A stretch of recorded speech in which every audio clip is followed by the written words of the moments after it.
Okay, so new Ballard maturational gestational age का classification क्या है? दो क्लासिफिकेशन आता है न्यू बायलैंड में। पहला होता है 5-5 दोनों साइड में, तो 5-5-25 और 5-5-25 तो 50। तो मैक्सिमम स्कोर हो सकता है 50 और -1 सब में होता है।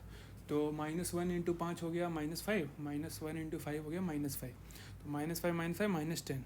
तो -10 से लेके 50 प्लस तक रेंज हो सकता है न्यू बैलार्ड स्कोरिंग में, जिसमें दो चीज़ होता है, एक तो physical maturity of the baby, दूसरा होता है neurological maturity of the baby. तो फिजिकल क्राइटेरिया में आता है स्किन। स्किन तुम्हारा हो सकता है या तो स्टिकी और फ्राइएबल ट्रांसपेरेंट, B0 हो सकता है जेलाटिनस, और 5 हो सकता है लेदरी। फिर होता है लानुगो लानुगो मतलब बेबी हेयर। तो -1 में नन होता है, 5 में एकदम घना होता है, ठीक है, मोस्टली बाल्ड। तो 1 होता है अबंडेंट, 2 होता है थिनिंग, 3 होता है बाल्ड और 4 होता है मोस्टली बाल्ड। तो लैनुगो नन होता है, थोड़ा अगर है तो अबंडेंट यानी 1। तो -1 पे हो गया 0, और फिर 1 पे हो गया अबंडेंट, और फिर वापस से 4 पे हो गया 0 बाल्ड। तो लैनुगो होना एक्चुअली मैच्योरिटी का साइन नहीं है, लैनुगो ना होना मैच्योरिटी का साइन है, बट पहले में थोड़ा कम होता है। 0 में स्पार्स होता है, 1 में अबंडेंट होता है। तो एक्चुअली लो स्कोर्स लैनुगो को करते हैं, बट -1 नहीं। बट लैनुगो ज़्यादा है, मतलब इमेच्योर है बेबी। तीसरा होता है स्किन। फिर हो गया स्किन, हो गया उसमें हो गया जेलाटिनस और ट्रांसपेरेंसी, और फिर 5 हो गया थिक और लेदरी। और फिर स्किन के बाद आता है लैनुगो। लैनुगो ज़्यादा है मतलब ठीक इमेच्योर है, टकला है मतलब मेच्योर हो गया बेबी। लैनुगो असली हेयर नहीं है, याद रखना। फिर तीसरा आता है ब्रेस्ट। ब्रेस्ट में इम्परसेप्टिबल है, 0 में बेरली परसेप्टिबल है, 1 में फ्लैट एरियोला है, 2 में स्टिपल्ड एरियोला है, 3 में रेज्ड एरियोला है, 4 में फुल एरियोला है। आई ईयर का बात करें जहाँ तक, तो ईयर में स्लो रिकॉयल होता है इनिशियली, स्टेज फोल्डेड। 1 में होता है स्लो रिकॉयल, 2 में होता है सॉफ्ट बट रेडी रिकॉयल, और 5 होता है थिक कार्टिलेज, ईयर स्टिफ होता है, रिकॉयलिंग ऑफ ईयर। तो ब्रेस्ट हो गया, जिसमें ब्रेस्ट नहीं है तो मतलब इमेच्योर है, ब्रेस्ट है मतलब मेच्योर है। और ईयर का जहाँ तक बात करें तो रिकॉयल का बात है, तो रिकॉयल अगर कम है, रिकॉयलिंग नहीं है, तो मतलब इलास्टिक कार्टिलेज डेवलप नहीं हुआ है, तो मतलब निगेटिव या 0 या 1 स्कोर जाएगा। बट अगर इलास्टिक रिकॉयल तगड़ा है, टक टक टक टक स्ट्रॉन्ग है ईयर, तो 4-5 जाएगा स्कोर। फिर होता है जेनिटल्स। जेनिटल्स में भी स्क्रोटम फ्लैट है, तो स्क्रोटम एम्प्टी है, और फिर टेस्टिस पेंडुलस है और डीप रूगी है, तो 4 हो गया। जेनिटल्स फीमेल में हो गया लेबिया माइनोरा, अगर लेबिया मेजरा के साथ है तो 2 हो गया। ऐसे ऐसे करके है, क्लेटोरिस ज़्यादा है प्रोमिनेंट, फिर लेबिया माइनोरा ज़्यादा प्रोमिनेंट है, और फिर लेबिया मेजोरा सबसे ज़्यादा प्रोमिनेंट है। क्लेटोरिस और माइनोरा दोनों को कवर अप कर रहा है मेजोरा, तो वो हो गया 4 और 5। तो ये था फिजिकल। फिजिकल में क्या क्या आ गया? स्किन आ गया, लेनोवो हो गया टकला मतलब अच्छा, स्किन मतलब लेदरी मतलब तगड़ा स्किन। फिर ईयर में रिकॉयलिंग तगड़ा है, मतलब ईयर ठीक है, प्री मेच्योर नहीं है। ईयर के बाद आता है जेनिटल्स। जेनिटल्स में आता है मेल फीमेल। तो ये मेल फीमेल में हो गया ब्रेस्ट, हाँ ब्रेस्ट था बीच में, इम्परसेप्टिबल है, फ्लैट है, और फिर निपल प्रोट्रूडिंग है, तो 4-5 हो गया, ठीक है। तो और फिर लास्टली आ गया जेनिटल्स। जेनिटल्स में हो गया स्क्रोटम में रूग है, डीप है, तो 4-5 जाएगा। और फीमेल है अगर, तो उसमें मेजोरा कवर कर रहा है क्लिटरस और माइनरा को। तो ये हो गया फिजिकल स्कोरिंग। न्यू बैलार्ड स्कोरिंग में फिजिकल स्कोरिंग में आ गया स्किन। स्किन के बाद आ गया लेनुगो हेयर्स, उसके बाद आ गया ईयर, ईयर का रिकॉयलिंग में, ठीक है। और फिर लास्ट में आ गया जेनिटल्स, और फिर फिर हो गया न्यूरोलॉजिकल। न्यूरोलॉजिकल में क्या क्या होता है? पोस्चर होता है, स्क्वायर विंडो रिस्ट होता है, आर्म रिकॉयल होता है, पोप्लिटेल एंगल होता है, स्कार साइन होता है, और हील टू ईयर टेस्ट होता है। हील टू ईयर पूरा जा रहा है मतलब इमेच्योर है, स्कार साइन है मतलब इमेच्योर है, आर्म रिकॉयलिंग ज़्यादा जा रहा है तो मतलब इमेच्योर है, अगर आर्म रिकॉयलिंग 90 ईयर्स डिग्री से कम है तो मतलब ठीक है। फिर स्क्वायर विंडो या रिस्ट हो गया, उसमें भी 0 डिग्री है मतलब मेच्योर है। और पोस्चर में हो गया, अगर बहुत ज़्यादा एक्सटेंडेड है ना अपर लिम लोअर लिम, तो इमेच्योर है, बट अगर तो मेच्योर है अगर एक्सटेंडेड है। बट अगर चिपका हुआ है शरीर से और वो नहीं है, तो फिर उसका मतलब प्री मेच्योर है, 0-1 -1 ऐसे स्कोरिंग जाएगा। तो यही है। और एज से रिलेटेड कैसा है? -10 है मतलब 20 वीक्स है, और 50 स्कोर है अगर 25-25 दोनों साइड में, फिजिकल और न्यूरोलॉजिकल में, तो 44 वीक्स। तो 20 वीक्स पे हो गया -10, और 44 वीक्स पे हो गया 50। ठीक है, आगे चलते हैं। आगे चलते हैं तो वार्म चेन। वार्म चेन क्या क्या होता है? वार्म चेन में वार्म डिलीवरी रूम होता है बच्चे का, जो जहाँ जन्म लिया है, तो वार्म डिलीवरी रूम होना चाहिए 25 डिग्री। फिर उसके बाद इमीडिएट ड्राइंग होना चाहिए, मेकोनियम वेकोनियम एस्पिरेशन जो है उसको ना हो, तो उसके लिए मेकोनियम उसको ड्राई करेंगे। और फिर स्किन टू स्किन कांटेक्ट करेंगे माँ के ब्रेस्ट के साथ। फिर 4 में आधे घंटे के अंदर ब्रेस्ट फीडिंग चालू कर देंगे मदर से। फिर बादिंग एंड वेइंग पोस्टपोन करेंगे, बाद में करेंगे, पहले उसको हाइपोथर्मिया से बचाएंगे। अप्रोप्रिएट क्लोथिंग करेंगे, बेडिंग करेंगे, ठीक है। फिर हो गया मदर एंड न्यूबॉर्न टुगेदर, इसको कहते हैं कैंगरू मदर चाइल्ड, ठीक है, kangaroo mother care, kangaroo mother care. फिर हो गया वार्म रिसर्सिटेशन अगर नीडेड है तो, और फिर ट्रेनिंग एंड अवेयरनेस। तो क्या क्या टॉपिक हो गया? पहले हो गया birthing room. Birthing room should have ambient temperature at least 25 degree and should be free from drafts of air. की window and door close, window और डोर को क्लोज रखो। हाँ, ड्राफ्ट्स ऑफ एयर नहीं, विंड्स नहीं आना चाहिए। After delivery baby should be dried immediately, put in skin to skin contact of mother abdomen and covered by warm and dry linen. Delivery के बाद baby should be dried completely, put in skin to skin contact on mother's abdomen and covered by warm and dry linen. Delivery के बाद baby को एकदम dry करो, तगड़ा तगड़ा एकदम टॉवल मारो उस पर। फिर स्किन टू स्किन कॉन्टैक्ट करो मदर के एब्डोमेन से और कवर करो with warm and dry linen. Warm होना चाहिए और ड्राई होना चाहिए कपड़ा, dry. Wet towel should be discarded. Baby should be capped and dressed adequately, टोपी पहना दो उसको, कपड़ा पहना दो, लालू जी बना दो। फिर हो गया के kangaroo mother care, K M C Manipal, ठीक है। Kangaroo mother care is effective way to keep low birth body weight baby warm. जो लो बॉडी वेट बेबी होता है उसको हाइपोथर्मिया का गांड फटेगा उसका, बच्चे का माँ चुट जाएगा उसका, तो इसीलिए उसको कैंगरू मदर केयर इंपॉर्टेंट है। लो बर्थ वेट यानी प्रीटर्म, प्रीटर्म बहुत बड़ा कारण है, या फिर IUGR वगैरह बहुत सारा कारण है ऐसे LBW का। तो LBW में तुमको प्रीटर्म बेबीज़ में ध्यान देना है, kangaroo mother care, KMC Manipal, ठीक है। फिर frequent breast feeding critical to provide energy to keep the baby warm. Frequent breast feeding critical है, नहीं तो चुट जाएगा बच्चा। फिर bathing and weighing are postpone, bathing and weighing बाद में करते हैं। Term babies can be sponged after 24 hours of life in summer months. जो टर्म बेबीज़ है जो कंप्लीट कर लिए टर्म को, can be sponged after 24 hours of life in summer month. Bathing should be postpone during winters and in sick और low birth weight babies until umbilical cord fall loss. Bathing should be postponed during winters and in sick or low birth weight babies until the umbilical cord falls off. End of first week. Term babies can be sponged after 24 weeks hours of life in summer months.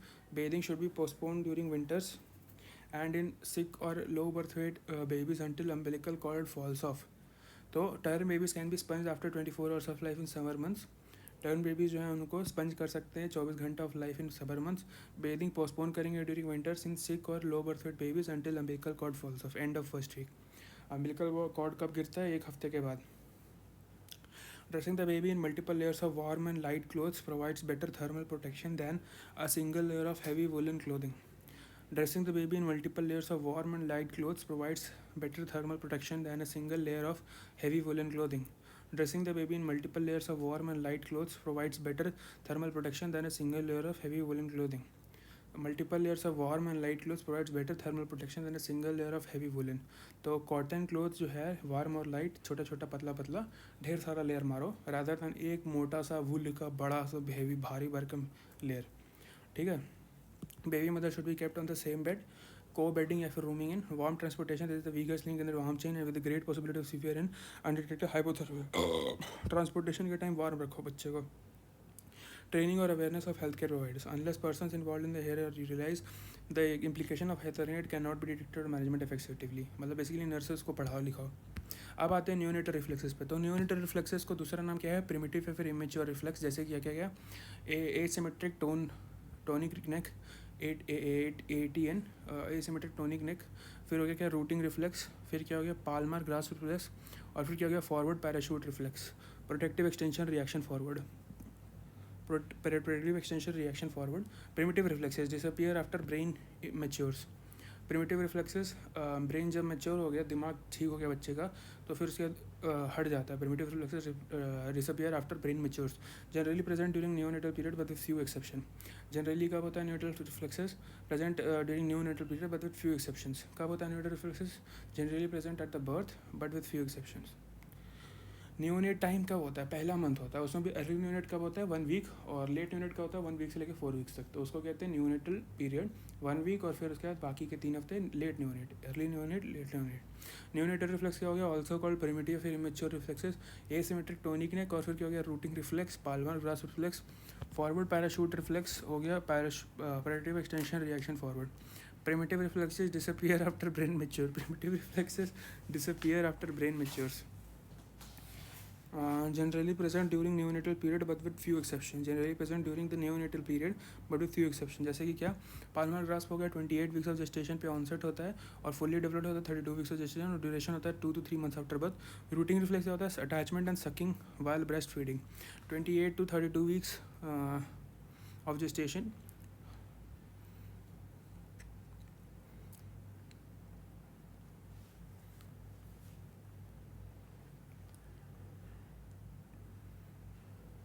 Routing reflex क्या होता है, attachment of and sucking while breast feeding, तो less prominent after 1 month of birth. तो rooting reflex सबसे पहले जाता है, 1 महीने में छुप जाता है, ठीक है। फिर हो गया तीसरा Moro reflex, seen only in term babies. क्या होता है उसमें 5 से 6 महीने बाद होता है। मोरो रिफ्लेक्स में गाल छुओगे ना तो उस साइड वो मोड़ लेगा अपना शरीर, मुँह। कंपाउंड्स ऑफ मोरो रिफ्लेक्स में क्या होता है, extension and abduction followed by flexion and adduction. Sorry, पहले एक्सटेंशन एंड एबडक्शन होगा, बाद में फिर फ्लेक्शन एंड एडक्शन होगा, और क्राई हो सकता है मोरो रिफ्लेक्स में। मोर रिफ्लेक्स 1 महीने में जाता है, रूटिंग रिफ्लेक्स 1 महीने में जाता है, मोर रिफ्लेक्स 5 से 6 महीने में जाता है। Asymmetric tonic reflex 1 month after birth होता है, और 6 to 7 months आफ्टर बर्थ में हट जाता है एसिमेट्रिक टोनिक रिफ्लेक्स। एक साइड फ्लेक्शन होगा, एक साइड एक्सटेंशन होगा। जिस साइड मुंह मुंडी मोड़ा है ना उसका तुम, वो साइड एक्सटेंशन होगा, और जिस साइड से हटाए पहले, मतलब अपोजिट साइड पे फ्लेक्शन होगा, और जिस साइड तुम मुंह किए हो उसका फ्लेक्स किए हो। एसिमेट्रिक टोनिक नेक रिफ्लेक्शन में क्या होगा, जिस साइड फ्लेक्शन किया उस साइड होगा एक्सटेंशन, और अपोजिट साइड पे होगा फ्लेक्शन। फिर हो गया एसिमेट्रिक टोनिक रिफ्लेक्स के बाद पैराशूट रिफ्लेक्स। पैराशूट रिफ्लेक्स में क्या होगा, परसिस्ट थ्रू आउट लाइफ। एक लौता न्यूनेटल रिफ्लेक्स है जो कि पूरे लाइफ टाइम रहता है, उसको कहते हैं parachute reflex. Components of Moro reflex है extension and abduction of followed by flexion and adduction, और क्राई भी हो सकता है। अब नॉर्मलिटीज क्या होता है, एब्सेंट मोर रिफ्लेक्स। अब anomalies like anencephaly, hypoxic ischaemic encephalopathy, HI stage 3। Absent Moro reflex कब हो सकता है, एब्सेंट मोरो है क्या, तुम उसको किया तो फिर उसके बाद तो क्या होगा, एक्सटेंशन एंड एबडक्शन किया, फिर उसके बाद एडक्शन एंड फ्लेक्शन करेगा बाद में, और विद कराई हो सकता है। अब नॉर्मलिटी हो सकता है एब्सेंट मोरो रिफ्लेक्स का। मोरो रिफ्लेक्स कब जाता है, मोरो रिफ्लेक्स 1 महीने के नहीं 5 से 6 महीने बाद जाता है, एसिमेट्रिक टोनिक रिफ्लेक्स के जैसा है। मोरो और एसिमेट्रिक दोनों 5 से 6 महीने पर जाता है। पाल्मर ग्रिप जाता है 3 महीने पे, रूटिंग रिफ्लेक्स जाता है 1 महीने पे। मोर रिफ्लेक्स का क्या है, anomalies like anencephaly, hypoxic ischaemic encephalopathy, HI stage 3। Unilateral Moro reflex, nerve injury, brachial plexus injury, example Erb's palsy.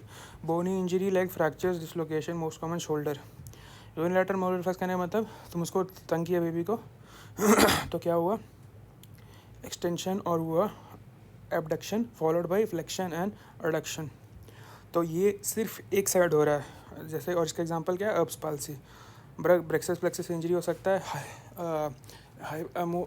Extensive flexion of the neck during the birth हो सकता है, इंसल्ट टू द बेबी, और fall from the height भी कारण है उस palsy का।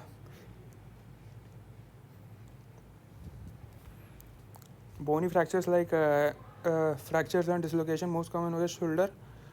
Bony fractures like bony injury like fractures and dislocation, most common है shoulder। most common fracture at the time of birth हो गया fracture of clavicle। most common fracture at the time of birth क्या होता है, fracture of clavicle। bony injury like fractures और dislocation हो सकता है, most common shoulder होता है। persistent motor reflex even after 6 months, immaturity of the brain हो गया cerebral palsy। persistent Moro reflex है। मोरो रिफ्लेक्स कहने का मतलब क्या हो गया, पहले एक्सटेंशन और एबडक्शन हो रहा है, बाद में फिर एडक्शन और फ्लेक्शन हो रहा है, विद और विदाउट क्राइंग हो सकता है। Moro reflex first month of life के बाद आता है। प्री टर्म बेबी में जेस्टेशन एज में मान लो अगर जैसे 2 वीक्स पहले है तो 2 वीक्स ऐड करेंगे और Moro reflex disappear by 6 months of after birth.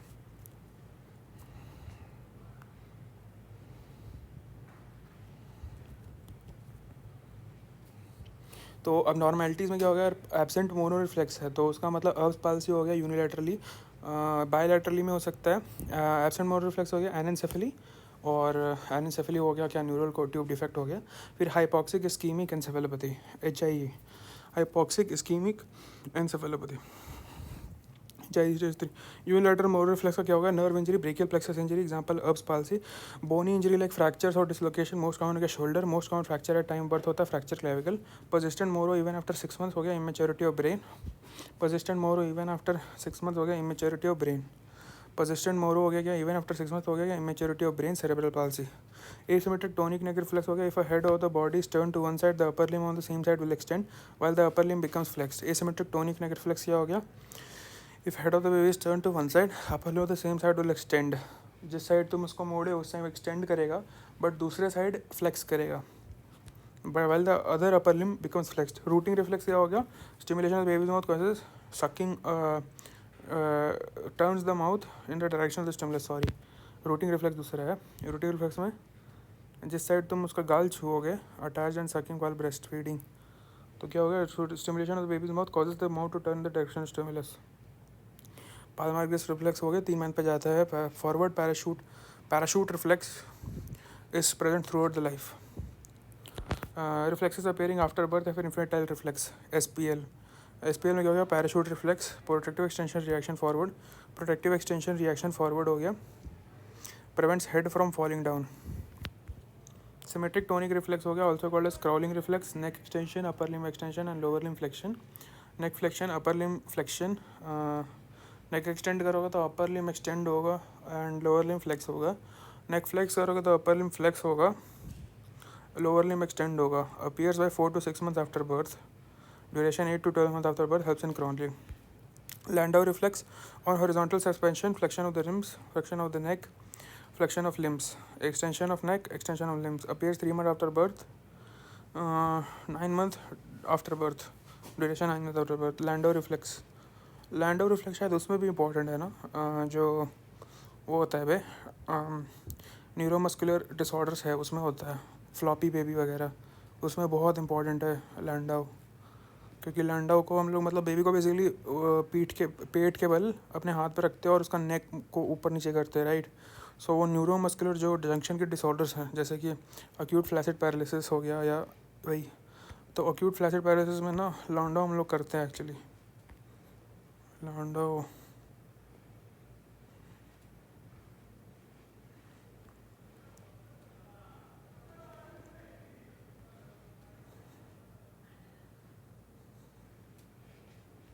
कहाँ है मादर चोद,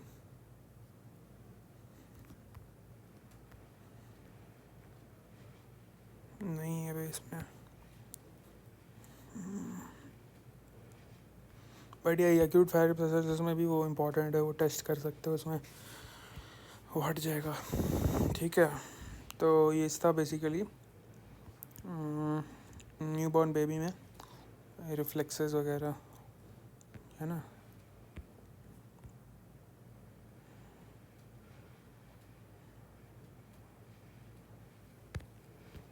क्या क्या हो गया, यूनिलेटरल मोरो कब हो सकता है, अब्स पाल्सी में हो सकता है।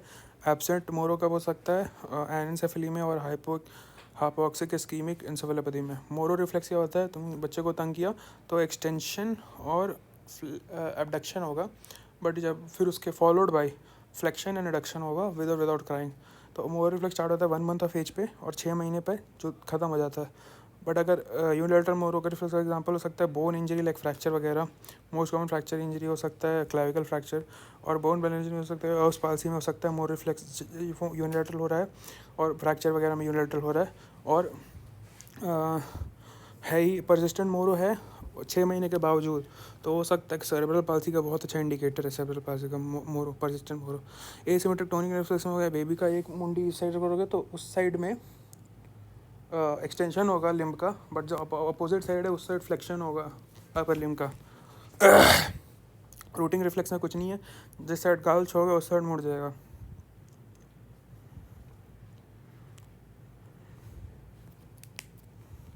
इसके अलावा क्या क्या है, पैराशूट रिफ्लेक्स है, वो हेल्प इन द क्रॉलिंग है, फॉरवर्ड पैराशूट है, थ्रू आउट द लाइफ होता है, तो protects head basically. Symmetric tonic reflex हो गया, और लैंडो हो गया।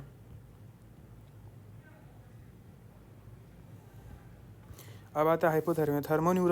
Neutral range of temperature is temperature range at which basal metabolic rate of the baby is at minimum oxygen utilization reason baby thrives well. At which तो thermoneutral range है of temperature is the temperature range at which thermoneutral range of the temperature at which कौन सा temperature है thermoneutral range at which basal metabolic rate of baby is minimum and oxygen utilization is least and baby thrives well. This, however, varies depending on numerous factors like gestational age. This, however, varies.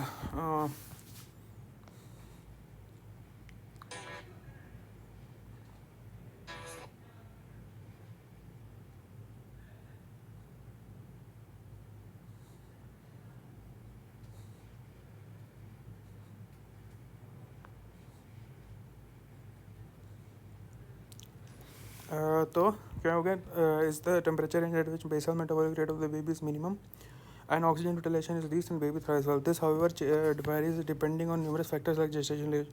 This, however, varies on depending on numerous factors like gestational age. Normal axillary temperature is 36.5 to 37.5 degrees Celsius. Low reading thermometer should be preferably used in newborn which can record temperature as low as 30 degrees Celsius. Classification of hypothermia. Cold stress हो गया 36 से 37.4. Moderate hypothermia 32 से 35.9 और severe hypothermia less than 32।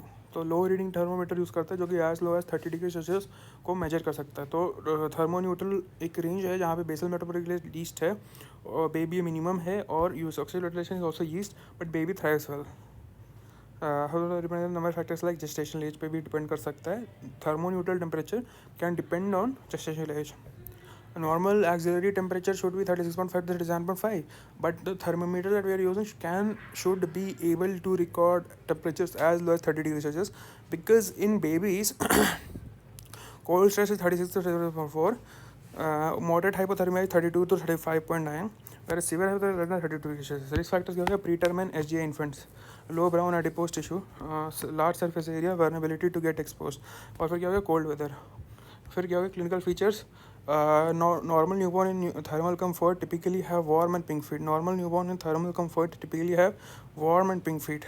Normal newborn in thermal comfort typically have warm and pink feet. Normal newborn in thermal comfort typically have warm and pink feet. Cold stress is diagnosed by when feet are cold but trunk is warm. Cold stress is diagnosed when feet are cold but trunk is warm. Without intervention, it often progresses to frank hypothermia characterized by cold feet and trunk. Frank hypothermia में क्या हो गया? Cold feet और trunk दोनों है। Features of hypothermia include cold skin,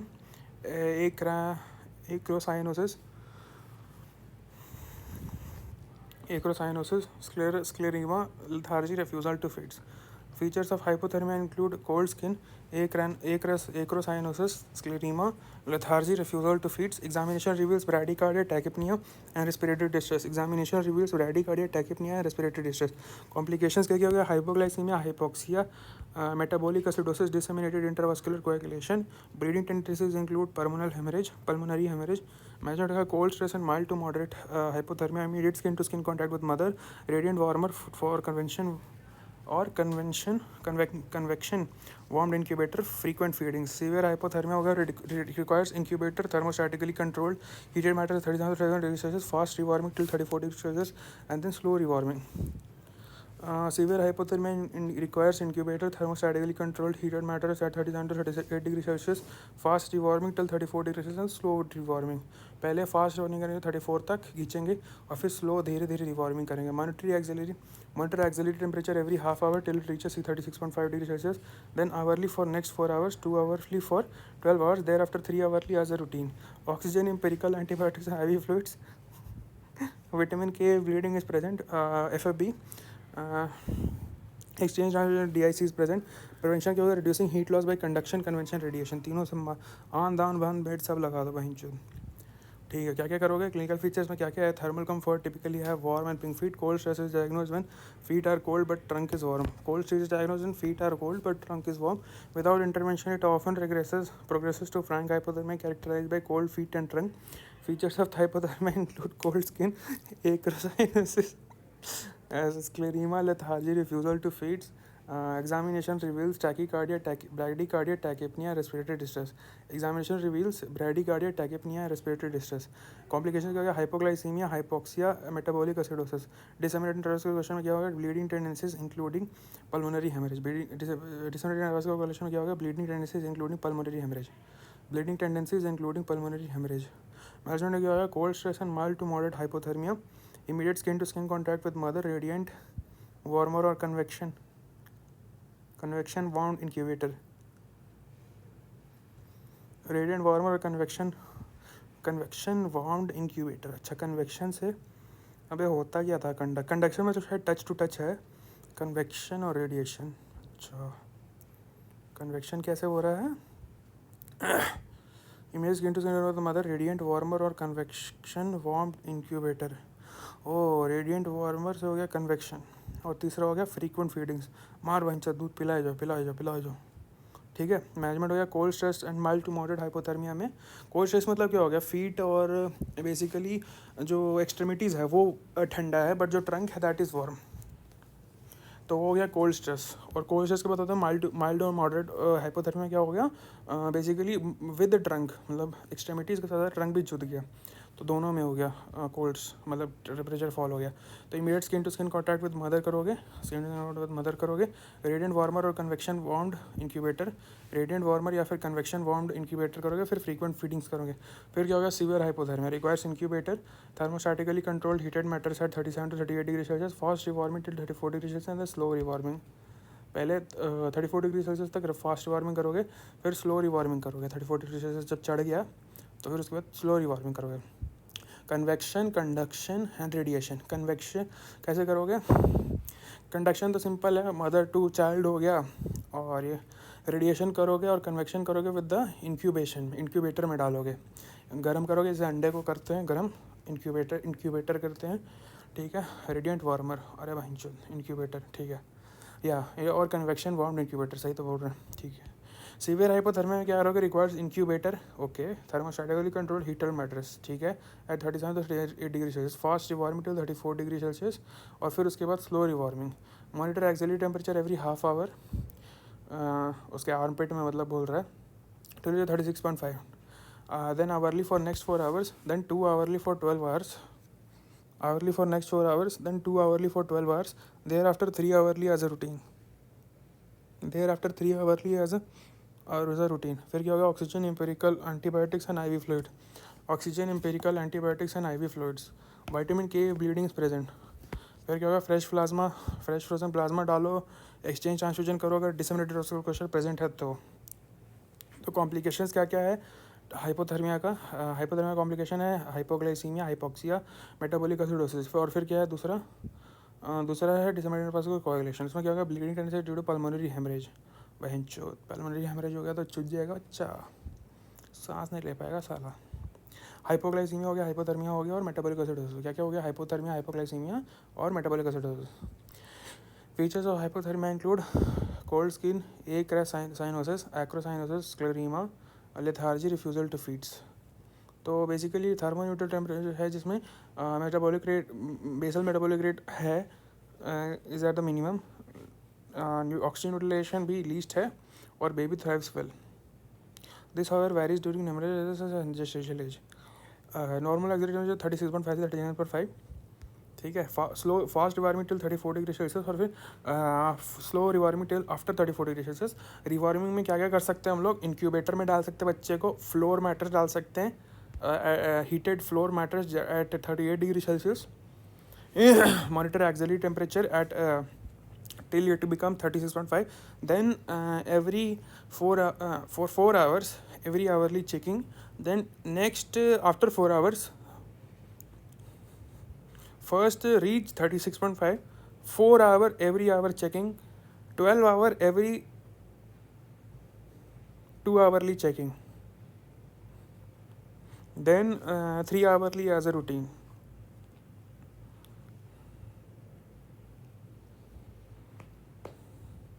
pre term and SGA infants, low brown adipose tissue है, large surface area है, vulnerability to get expose है, कोल्ड वेदर है। तो रिस्क फैक्टर क्या क्या है, तब तो पहले आते हैं हाइपोथर्मिया है क्या। थर्मोन्यूट्रल रेंज एक टेम्परेचर होता है जिसमें बेसल मेटाबॉलिक रेट सबसे कम है, ऑक्सीजन यूटिलाइजेशन सबसे कम है, बट वो क्या कहते हैं, बेबी थ्राइव वेल।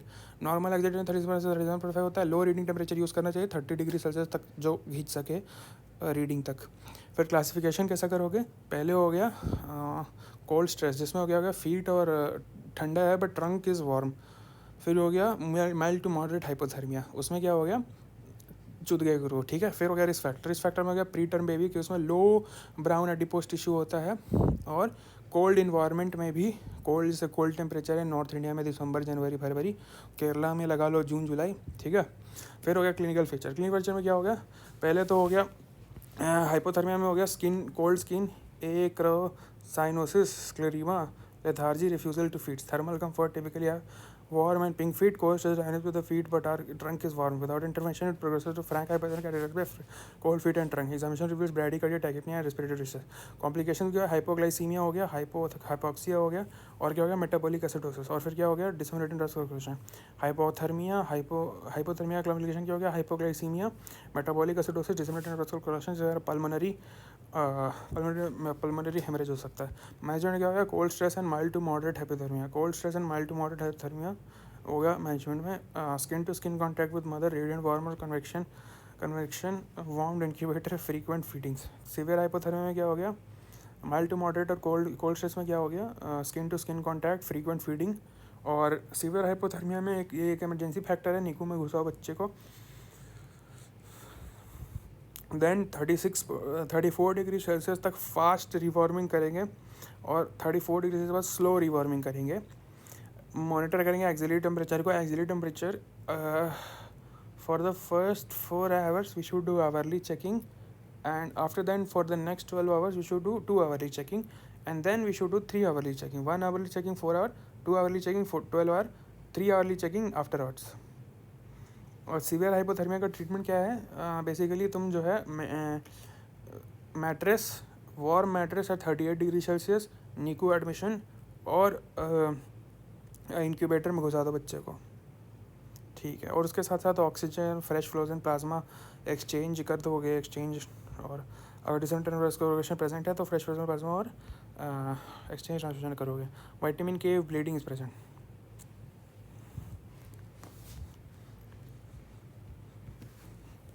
अब आते हैं न्यूनेटल सेप्सिस पर।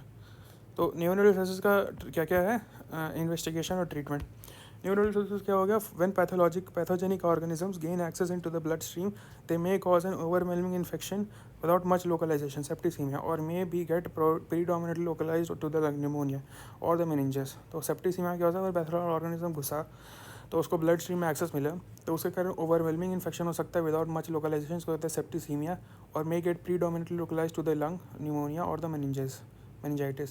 When pathologic organisms gain access into the bloodstream, they may cause an overwhelming infection without much localization, septicemia, or may get predominantly localized to the young, or pneumonia or the meninges, or the meningitis. Systemic bacterial infections are known by generic term neonatal sepsis, which incorporate septicemia, pneumonia, and meningitis. The systemic bacterial infections are known by the generic called neonatal, by the generic term called the neonatal sepsis, which incorporate septicemia, pneumonia, meningitis. तो neonatal sepsis में क्या क्या आ गया, 3 चीज़ आ गया, septicaemia blood में चुद गए, meningitis चुद गया, pneumonia lung चुद गया, तो उसको कहते हैं तीनों को मिला के न्यूनेटल सेप्सिस। तो न्यूनेटल सेप्सिस में क्या होगा, incorporate septicaemia, pneumonia and meningitis. Septicaemia, pneumonia और meningitis.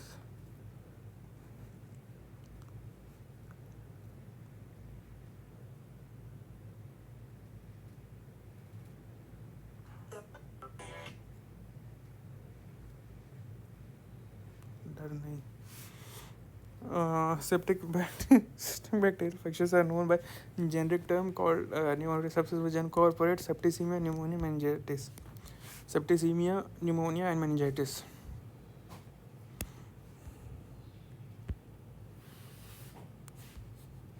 Etiology: E. coli, Staphylococcus aureus, and Klebsiella species are predominant causes. E. coli, Staphylococcus aureus, Staph aureus, and Klebsiella species are predominant causes. E. coli, Escherichia coli, Staphylococcus aureus and Klebsiella species are predominant causes. Acinetobacter, Pseudomonas and Coagulase negative staph हो गया hospital acquired infection. Acinetobacter, Pseudomonas, Coagulase negative staph हो गया hospital required. क्या क्या हो गया? E coli, क्लेप्सियला, वो दोनों हो गया ग्राम नेगेटिव. ठीक है, तो स्टैफ ओरियस हो गया. और फिर क्या हो गया? Acinetobacter, Pseudomonas and coagulase negative staph हो गया हॉस्पिटल रिक्वायर्ड इन्फेक्शन. फिर क्या हो गया? अर्ली ऑनसेट सेप्सिस और late onset sepsis. Early onset sepsis में क्या है? Clinical symptoms appear less than 22 hours after birth. Clinical symptoms appear less than 22 hours after birth. Infections are caused by organisms prevalent in the maternal genital tract or in the delivery area. Infections are caused by organisms prevalent in the maternal genital tract or in the delivery area. Clinical symptoms appear less than 72 hours after birth. Infections are caused by organisms prevalent in the maternal genital tract or in the delivery area.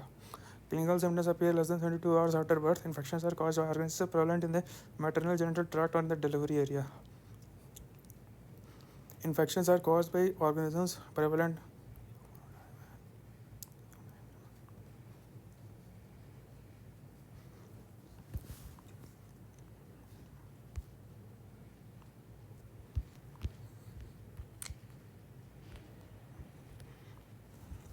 Clinical symptoms appear less than 72 hours after birth. Infections are caused by organisms prevalent in the maternal genital tract or in the delivery area. Clinical symptoms appear less than 72 hours after birth. Acinetobacter, Pseudomonas and Coagulase negative staph हो गया hospital acquired infections. Acinetobacter, Pseudomonas and Coagulase negative staph हो गया hospital acquired infections.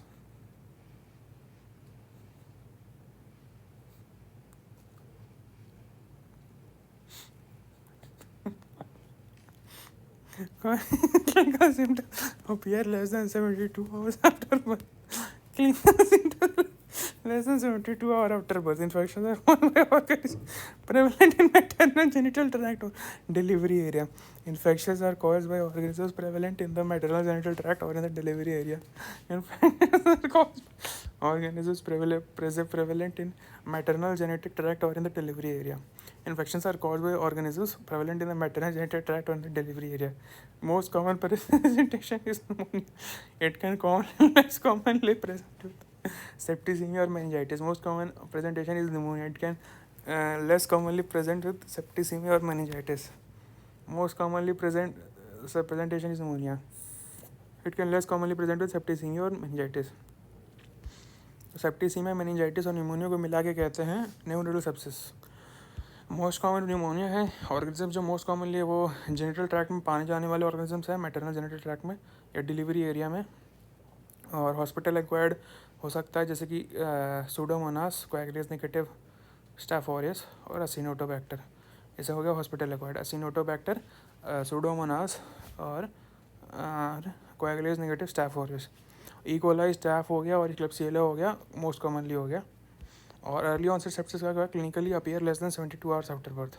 Clinical symptoms क्या है? Appear less than 72 hours after birth. Infections are caused by prevalence in the maternal genital tract और the delivery area. Most common presentation is pneumonia. It can less commonly present as septicemia or meningitis. Predisposing factors include low birth weight, prolonged rupture of membranes more than 18 hours, foul smelling liquor, multiple pervaginal examinations more than 3.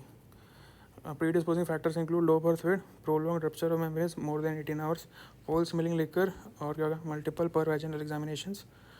Predisposing factors include low birth weight, low body weight, low birth weight, prolonged rupture of membranes more than 18 hours, foul smelling liquor और multiple pervaginal examinations more than 3 examinations.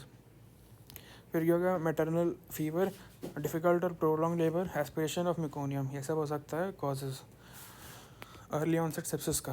Basically delivery related, जैसे कि maternal fever था, more than 3 परवेजिनल examination हो गया, फिर meconium aspiration हो गया, फिर क्या हो गया? डिफ़िकल्ट और प्रोलॉन्ग लेबर हो गया, और फिर क्या हो गया? लो बर्थ वेट हो गया. न्यूमोनियल सेप्सिस का बहुत ज़्यादा वो है. लो बर्थ वेट का कॉम्प्लिकेशन क्या क्या था? लो बर्थ वेट का तो नहीं, बट हाइपोथर्मिया कॉम्प्लिकेशन क्या क्या था? वही हाइपोग्लाइसीमिया और डिसेमिनेटेड नर्वस का कोएगुलेशन हो सकता है, हाइपोथर्मिया हो सकता है, हाइपोग्लाइसीमिया हो सकता है, हाइपोक्सिया हो सकता है, और डिसेमिनेटेड नर्वस का कोएगुलेशन हो सकता है. और क्या हो सकता है? टैकिपनिया, ब्रैडीकार्डिया और रेस्पिरेटरी डिस्ट्रेस हो सकता है. ब्रैडीकार्डिया, टैकिपनिया, मेटाबॉलिक एसिडोसिस हो सकता है. लो बर्थ वेट हो सकता है, प्रोग्राम रप्चर मेम्ब्रेन्स हो सकता है मोर देन 18 आवर्स, फॉल्स में लिकर हो सकता है, मल्टीपल परवेजन एग्जामिनेशन हो सकता है, मैटरनल फीवर 38 डिग्री सेल्सियस हो सकता है, डिफिकल्ट और प्रोग्राम लेबर हो सकता है, एस्पिरेशन में कोने हो सकता है। लेट ऑन सर्विस 72 घंटा या ज़्यादा। Infections are cause by organism thriving in external environment of the home और hospital. Infections are caused by organisms thriving in external environment of the home or hospital. Infection is often transmitted through hands of the care providers. Infection is often transmitted through hands of the care providers. Predisposing factors are low birth weight, lack of breastfeeding, poor cord care, pyoderma umbilical sepsis, aspiration of fluids, disruption of skin integrity while with needle pricks.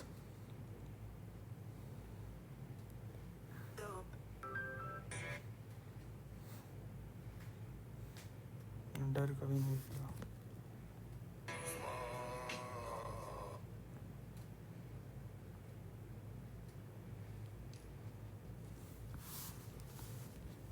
Septicaemia, pneumonia, meningitis.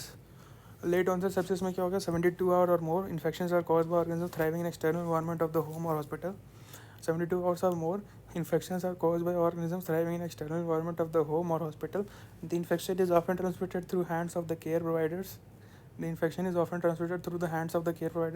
Predisposing factors are low birth weight, lack of breastfeeding, poor cord care, superficial infections जैसे कि pyoderma umbilical sepsis, inspiration of the feeds, disruption of skin integrity with needle pricks, use of heavy fluids.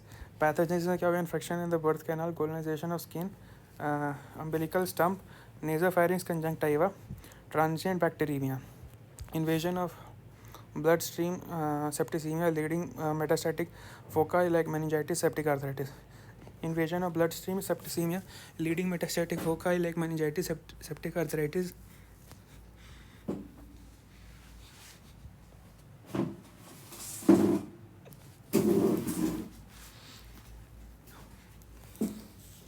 Neonatal sepsis often manifests with vague and ill-defined symptoms and therefore require high index of suspicion for early diagnosis. Neonatal sepsis often manifests with vague and ill-defined symptoms and therefore require high index of suspicion for early diagnosis. An early but non-specific manifestation is alteration in established feeding behavior. An early but non-specific manifestation is alteration in the established feeding behavior. The baby who had been active and sucking normally refuses to suck and become lethargic or unresponsive. The baby who had been active and sucking normally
poor cry, hypothermia, abdominal distension, vomiting, and apneic spells are other common manifestations.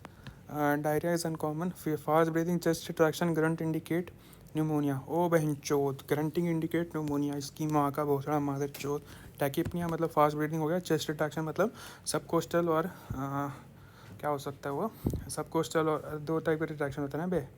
Subcostal pneumonia होता है ना, उसमें severe pneumonia में खाना पीना छोड़ देता है बच्चा, ठीक है. और उसमें जो वो होता है उसमें एपनिक स्पेल्स होता है, साइनोसिस होता है, इनिबिलिटी टू फीड होता है, एल्टर सेंसोरियम हो जाता है। और वही जो सीवियर न्यूमोनिया उसमें होता है इंटरकोस्टल रिट्रैक्शन और सबकोस्टल रिट्रैक्शन।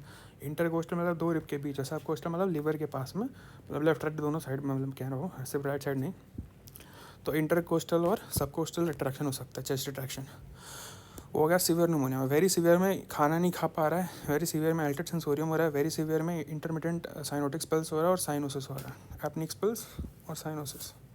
और सीवियर न्यूमोनिया में हो सकता है रिट्रैक्शन, चेस्ट रिट्रैक्शन में तो हो सकता है इंटरकोस्टल रिट्रैक्शन और सबकोस्टल चेस्ट रिट्रैक्शन। डिहाइड्रेशन हो सकता है सीवियर न्यूमोनिया में, टैकिपनिया और ग्रंटिंग हो सकता है।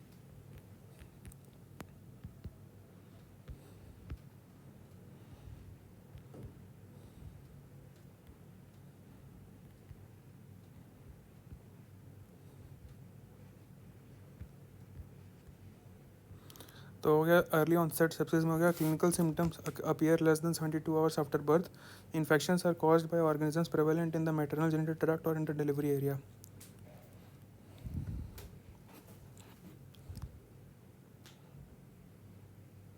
Clinical symptoms appear less than 72 hours after birth. Infections are caused by organisms prevalent in the maternal genital tract or the delivery area. Most common presentation is pneumonia.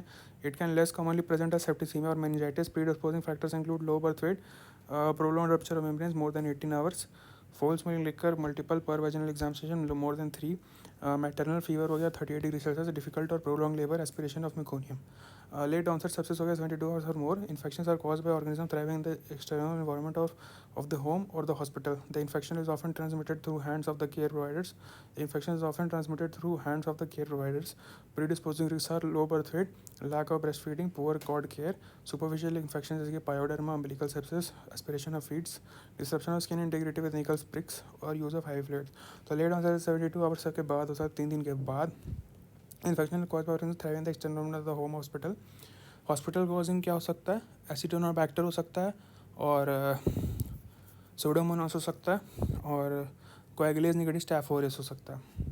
ये सब हो गया hospital वाला चुदापा। Hospital वाले चुदापे में क्या आ गया, एसिडोनोटोबैक्टर हो सकता है, सूडोमोनास हो सकता है और कोएगुलेज निगेटिव स्टैफ ओरियस हो सकता है। तो 72 hours or more, infections are caused by organisms thriving in the external environment of the home or hospital. The infection is often transmitted through hands or of the care provider. Predisposing factors हो गया low birth body weight, lack of breast feeding, नहीं किया breast feeding तो गए काम से, neutral सबसे होगी उसमें सब जो ब्रेस्ट फीडिंग होता है ना उसमें हीमोग्लोबिन एम और जी ऐसा कुछ होता है, तो वो ना बच्चे के लिए इंपॉर्टेंट है क्योंकि ब्रेस्ट मिल्क में बच्चे के पास इम्यूनिटी है नहीं ना, और specially new born prenatal है तो और गंदा इम्यूनिटी है। तो बायो एक्टिव फैक्टर्स लैक्टोफेरिन होता है और इम्यूनोग्लोबिन होता है जैसे कि ए और एम, जी नहीं सॉरी जी तो प्लेसेंटा का क्रॉस करता है वो तो अलग है। और प्रोबायोटिक्स होता है पचाने के लिए, बिफिडोबैक्टीरियम और लैक्टोबैसिलाई।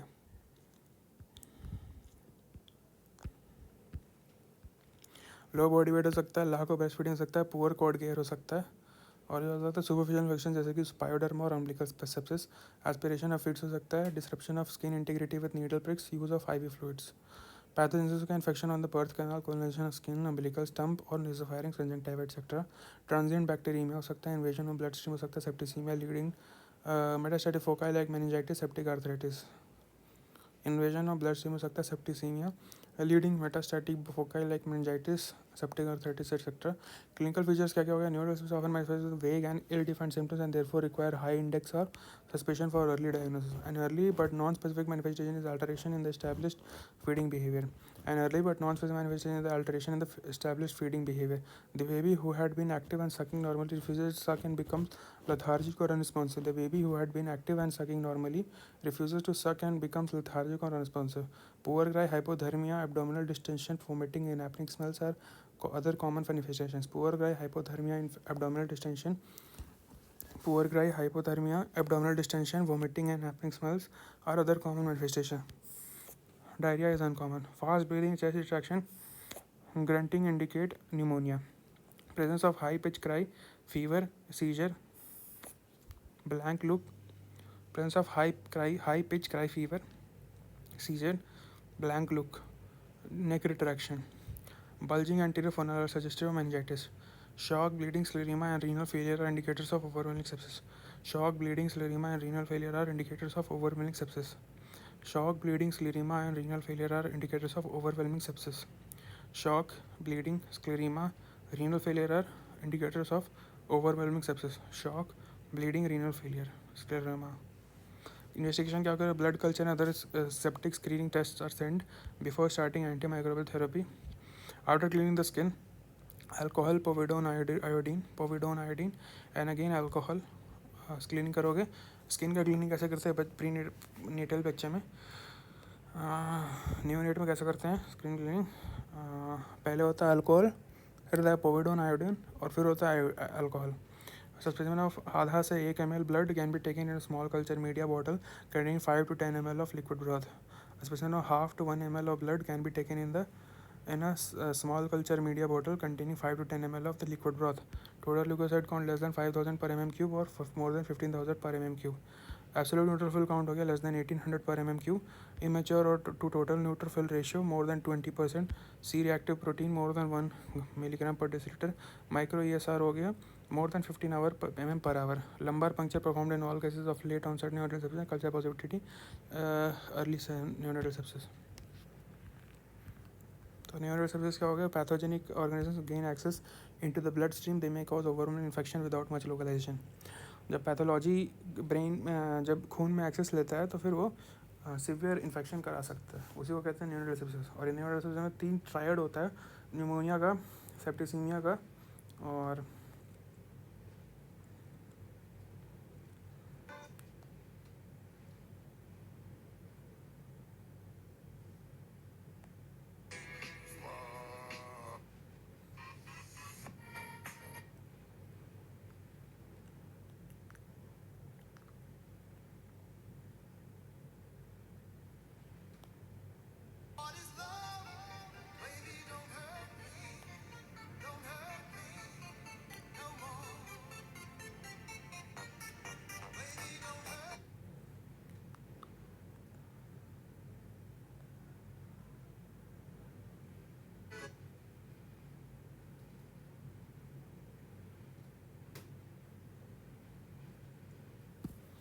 ठीक है. इकोलाई, स्टैफ ऑरियस, क्लिप्सिएला और हॉस्पिटल एक्वायर्ड में हो गया एसिटिनोटोबैक्टर, सूडोमोनास और coagulase negative staph aureus. Hospital acquired. Late onset sepsis हो गया 72 hours or more. Some infections are caused by organisms thriving in external environment of the home or the hospital. Infection is often transmitted through the hands of the care provider. Predisposing factors are low birth weight, lack of breastfeeding, poor cord care, superficial infection. Poor cord care का मतलब umbilical cord care है. ठीक है.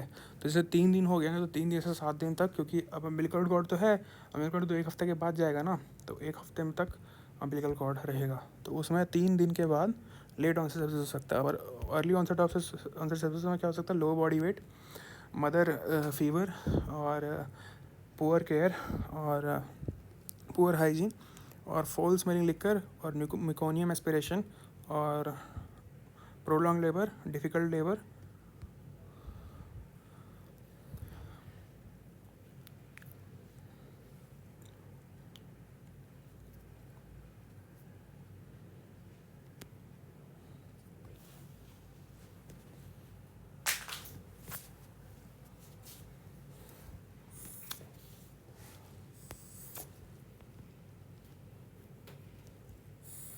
Late onset sepsis में हो गया 72 hours और more. Infection cause by organism thriving in external environment of the home और हॉस्पिटल. तो इसमें क्या, infection cause by the organs thriving in external environment of the home और the hospital. The infection is often transmitted through the hands of the care provider. तो इसमें क्या है, care provider का दिक्कत है. इसमें क्या हो सकता है? लो बॉडी वेट अगेन, चुद गया गुरु. फिर लैक ऑफ ब्रेस्ट फीडिंग नहीं हुआ प्रॉपर 3 दिन में, तो उसके बाद 72 hours के बाद मतलब है. तो फिर poor cord care, umbilical cord का केयर नहीं हुआ ठीक से. सुपरफिल इन्फेक्शन से pyoderma umbilical sepsis, again umbilical cord से रिलेटेड है. एस्पिरेशन ऑफ द फीड्स हो गया, जो फीडिंग दे रहे हैं उसका एस्पिरेशन हो गया चूदिया में, चूदिया से नहीं हुआ. यूज़ ऑफ हाईवी फ्लूइड हो गया. Disruption skin integrate with needle prix. तो नीडल प्रिक इन्फेक्शन हो सकता है, आईवी इन्फेक्शन हो सकता है. फिर अम्बिलिकल कॉर्ड का केयर ठीक से नहीं हुआ है. लैक ऑफ ब्रेस्ट फीडिंग हो गया. लो बॉडी वेट इधर भी है. पैथोजेनिज्म में हो गया infection in birth canal.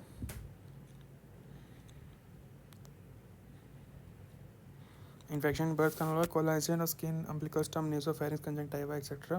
Pathogenesis क्या है, इन्फेक्शन हो गया बर्थ कैनाल में, उससे क्या होगा colonisation of skin, umbilical stamp, nasopharynx और कंजंक्टिवा एक्सेट्रा। उससे क्या होगा ट्रांजिएंट बैक्टीरियमिया हो गया, इन्वेजन ऑफ ब्लड स्ट्रीम हो गया, septicaemia.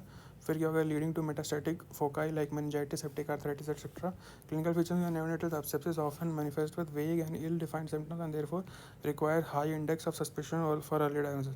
An early but non-manifestation is alteration in the established feeding behavior. An early but non-specific manifestation is alteration in the established feeding behavior. The baby who had been active and sucking normally refuses to suck and becomes lethargic or unresponsive. Poor cry, hypothermia or abdominal distension, vomiting and apneic spells are other common manifestation. Diarrhea is uncommon. Diarrhea uncommon होता है. Poor cry, hypothermia, abdominal distension, vomiting and apneic smells are other common manifestation. Diarrhea is uncommon. Fast breathing, chest retraction, grunt indicate pneumonia. Fast breathing, chest retraction, grunt indicate pneumonia. Presence of high pitched cry, fever, seizure, blank look, neck retraction, bulging anterior fontanelle are suggestive of meningitis. Shock, bleeding, scleroderma, and renal failure are indicators of overwhelming sepsis. Shock, bleeding, scleroderma, and renal failure are indicators of overwhelming sepsis. Presence of high pitch cry, fever, seizures, blank look, neck retraction, bulging anterior fontanelle are suggestive of meningitis. Shock, bleeding, scleroderma, and renal failure are indicators of overwhelming sepsis. Shock, bleeding, scleroderma, and renal failure are indicators of overwhelming sepsis. Investigation क्या क्या होगा, blood culture and other septic screening tests are sent before starting antimicrobial therapy.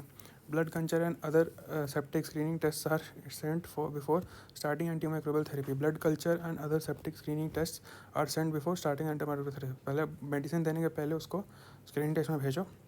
Skin को clear करो. Skin कैसे clear है, alcohol, then पोविडिन, iodine, फिर उसके बाद फिर से अल्कोहल. A specimen of आधा से 1 ml of blood contains small culture media bottle containing 10 to 5 ml of liquid broth. फिर टोटल ल्यूकोसाइन घटा रहेगा, न्यूट्रोफिल काउंट घटा रहेगा. Immature to total neutrophil ratio more than 24 से, मतलब नया वाला न्यूट्रोफिल ज़्यादा रहेगा, ठीक है, 20% ज़्यादा है. Immature to total neutrophil ratio, जो इमेच्योर होता है वो 20% से कम होगा. CRP, C active protein more than 1. Micro sedimentation rate more than 15 ml per hour, मतलब 1 घंटे के अंदर 15 में से ज़्यादा खून जो है वो सेडिमेंटेटेड हो रहा है, उसको कहते हैं इधर सेडिमेंटेशन रेट. लंबर बच्चा परफॉर्म करोगे ऑल केसेस में of late onset new sepsis, क्योंकि मेनिंजाइटिस हो गया तो छूट जाएगा बच्चा. Cultural positive okay. Newer methods हो गया PSR और DNA माइक्रो एरे, इम्यूनो असे, इंटरलुकिन 6, इंटरलुकिन 8 और प्रो कैल्सिटोरिन असे. ट्रीटमेंट का सपोर्टिव केयर करोगे, provide warmth and ensure normal temperature. Start oxygen by hood or mask. Baby cynos, bag and mask ventilation if breathing is inadequate. Instilling normal saline drops in nostril to clear nasal block. Instilling normal saline drops in nostril to clear nasal block.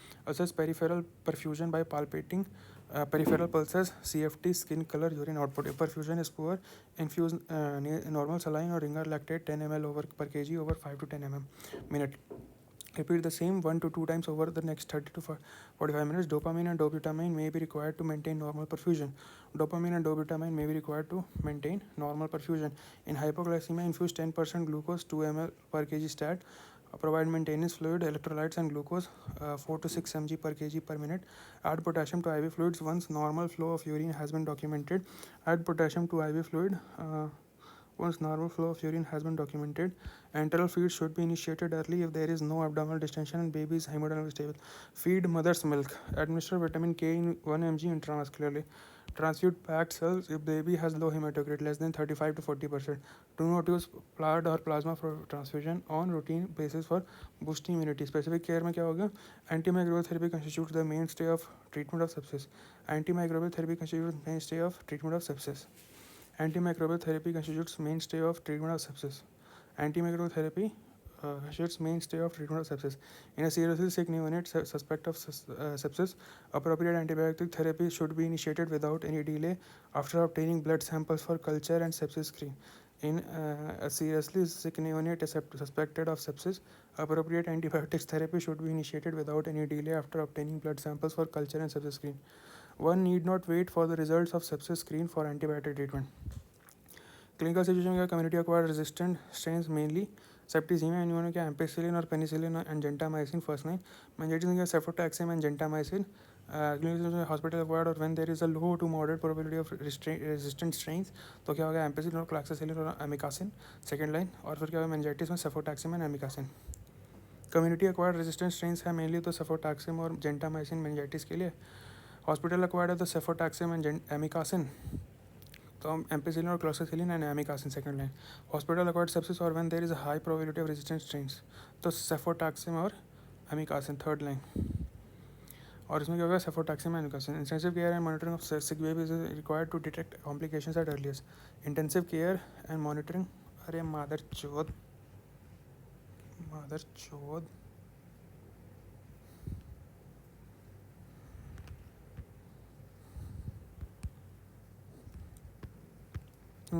तो अगर intensive care and monitoring of the sick baby is required to detect multi complications at earliest. सबसे पहले antimicrobial therapy constitute mainstay of the treatment of sepsis. In seriously sick neonate suspected of sepsis, appropriate antibiotics therapy should be initiated without any delay after obtaining blood samples for culture sepsis screen. One need not wait for the results of sepsis screen for antibiotic treatment. Community acquired resistant strains mainly. Hospital required or when there is a low to moderate probability of resistant strains. Hospital acquired sepsis or when there is a high probability of resistant strains. Prevention में हो गया hand washing, universal precaution, limit the use of devices and catheters, minimise catheter manipulation, meticulous skin care, nursery design and education. तो basically क्या क्या है, poor cry, hypothermia, abdominal distension, vomiting and apnea smells are other more common manifestations. An early but non-specific manifestation is alteration in the established feeding behavior. The baby who had been active and sucking normally refuses to suck and becomes lethargic or unresponsive. Poor cry, hypothermia and abdominal distension, vomiting and apneic spells are other common manifestations. Diarrhea is uncommon. Fast breathing, chest retraction, grunt indicate pneumonia. Presence of high pitch cry, fever, seizure, blank look, neck retraction, bulging anterior fontanelle are suggestive of meningitis. Shock, bleeding, scleroderma and renal failure are indicators of overwhelming sepsis. Blood culture and other septic screening are sent before starting antimicrobial therapy. After the cleaning the skin, alcohol, povidone, iodine, और फिर क्या हो गया alcohol. Specimen of half to 1 ml of blood can be taken in a small culture media bottle containing 5 to 10 ml of liquid broth. Total leukocyte less than 5,000 or more than 15,000.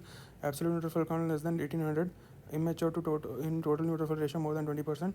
CRP हो गया more than 1 gram milligram per deciliter. Micro ESR हो गया more than 50 mm per hour.